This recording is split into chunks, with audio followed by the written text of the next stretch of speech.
Hello everyone, आज हम discuss करने वाले हैं एक बहुत ही डिफरेंट क्वेश्चन जो है हमारे section 37 of Indian partnership act का।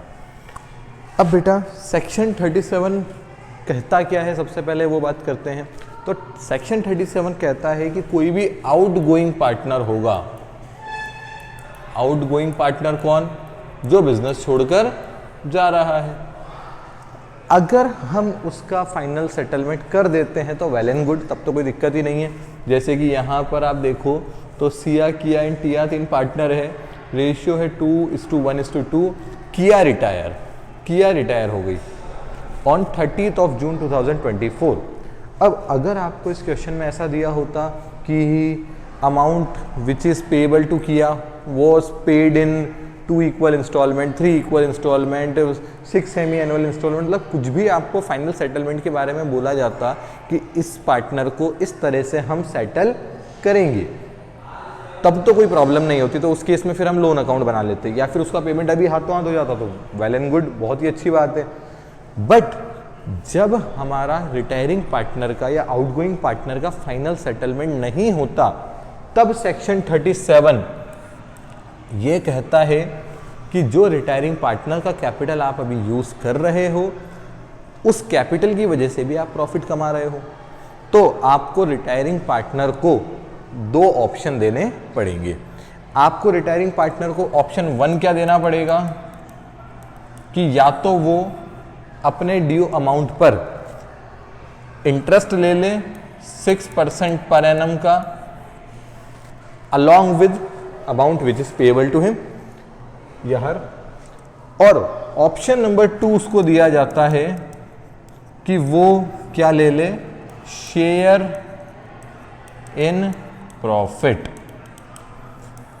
उसको प्रॉफिट में शेयर लेने का राइट भी होता है।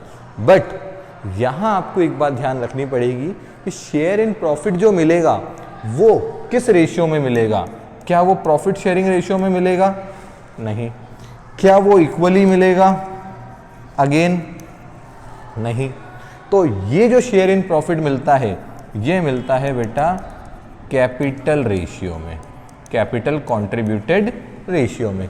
जितना उसका कैपिटल होगा उसी प्रपोर्शन में उसको क्या मिलेगा? Share in profit. अब सर ये दोनों ऑप्शन आपको अवेलेबल हैं रिटायरिंग पार्टनर को, दोनों में से जो ऑप्शन वो चाहे वो ऑप्शन वो सेलेक्ट कर सकता है। तो ऑब्वियस सी बात है, कोई भी पार्टनर वही लेगा जिसमें उसको ज़्यादा बेनिफिट मिलेगा।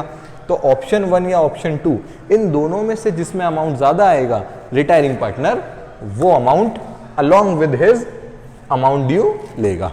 ठीक है, तो अब क्वेश्चन को देखते हैं। वैसे सेक्शन 37 दिखते ही आपका डेफिनेटली क्वेश्चन यही बनना है। तो 3 पार्टनर्स हैं, प्रॉफिट शेयरिंग रेशियो 2:1:2। किया रिटायर, किया मतलब ये वाली पार्टनर, ये मिड वाली पार्टनर हो गई है हमारी रिटायर, जिसका 1 शेयर था।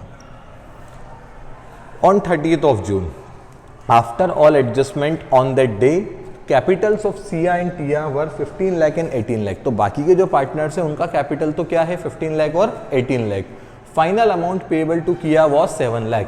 तो किया को हमें 7 लाख रुपए पे करने थे। कब पे करने थे? 30th of June को, जिस दिन वो रिटायर हुई। Which was not settled until 31st of March 2025। साल खत्म हो गया, बट अभी तक हमने किया का जो ड्यू अमाउंट था वो पे उसको नहीं किया। प्रॉफिट कमाया है बिजनेस ने during a period of 9 month was 3 lakh. और बिजनेस ने प्रॉफिट कितना कमा लिया? 3 लाख रुपए का उन 9 महीनों में, जब पार्टनर रिटायर हुआ तब से लेकर 31 मार्च तक। तो you are required to suggest that which of the 2 option available under section 37 should be exercised by किया। इन दो में से कौन सा ऑप्शन किया एक्सरसाइज करेगी? तो सर ऑप्शन 1 तो बहुत ही इजी है, फटाफट से हम निकाल देते हैं। ऑप्शन 1 में किया को हमें पे करने थे 7 लाख रुपीज़, 7 लाख रुपए पे इंटरेस्ट कैलकुलेट कर दो 6%।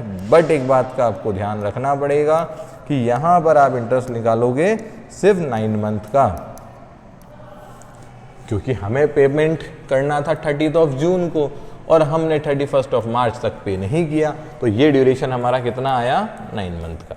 तो इसको सॉल्व कर दो, ये आ जाएगा आपका 42 3/4 10,500, 10,500 इंटू 3, तो आई थिंक 31,500 आ रहा है। कैलकुलेशन अगेन मैं आपको बोलूँगा, एक बार आप चेक कर लेना, मेथड यही है। अब बात करें हम ऑप्शन नंबर 2 की, तो ऑप्शन 2 क्या है? Share in profit. प्रॉफिट कितना है सर? 3 लाख रुपए। क्या सर इस पे भी 9/12 लगाना है? तो बेटा नहीं सर, इस पे 9/12 क्यों नहीं लगाना है? क्योंकि ये पर एनम प्रॉफिट नहीं है। साल भर का प्रॉफिट 3 लाख नहीं है कि 9 महीने का शेयर लगा दें। प्रॉफिट उसने बोला है 9 मंथ का प्रॉफिट ही 3 लाख है, तो यहां पर 9/12 अप्लाई करने की जरूरत नहीं है। ठीक है, चलो अब आगे देखते हैं। तो ये 3 लाख रुपीस को डिस्ट्रीब्यूट करना है इन कैपिटल रेशियो। तो बेटा एक कैपिटल का रेशियो बना लेते हैं। सिया इस टू किया इस टू टिया। सिया का कैपिटल कितना है? सिया इन टिया का तो है 15 लाख और 18 लाख, तो सिया का कैपिटल हो गया 15 लाख और टिया का कैपिटल हो गया 18 लाख और किया का कैपिटल है 7 लाख। जो अमाउंट उसको हमें पे करना है वही तो उसका कैपिटल का बैलेंस है आफ्टर ऑल एडजस्टमेंट। तो रेशियो हमारे सामने जो बना वो बन गया 15 लाख इस टू 7 लाख इस टू 18 लाख। इसको आप सिंप्लीफाई करना चाहो तो 5 0 कट कर दो, रेशियो बन गया 15 इस टू 7 इस टू 18। तो किया को क्या मिलेगा? किया को इस रेशियो में प्रॉफिट मिलेगा। तो किया के हिस्से में आया आपका 7/40।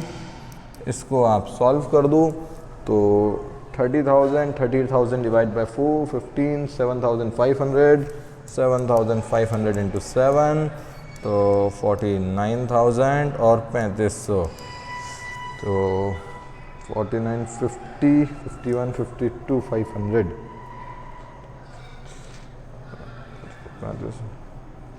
ठीक है, तो 52,500 यहां पर आ रहा है।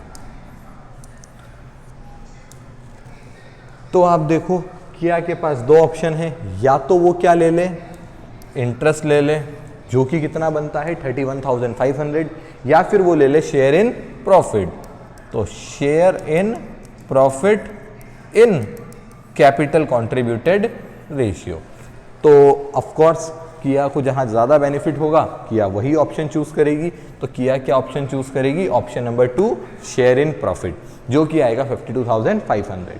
तो अब हमें किया को टोटल कितना पे करना है अगर पूछा जाए तो 7 लाख रुपीस उसकी कैपिटल के लिए और 52,500 according to section 37 of Indian partnership act 1932 के अंडर। तो टोटल पेमेंट अब जो किया को हमें करना है वो है 7,52,500। तो आई होप ये क्वेश्चन आपको समझ आ गया होगा। बहुत ही सिंपल सा और छोटा सा कंसेप्ट है।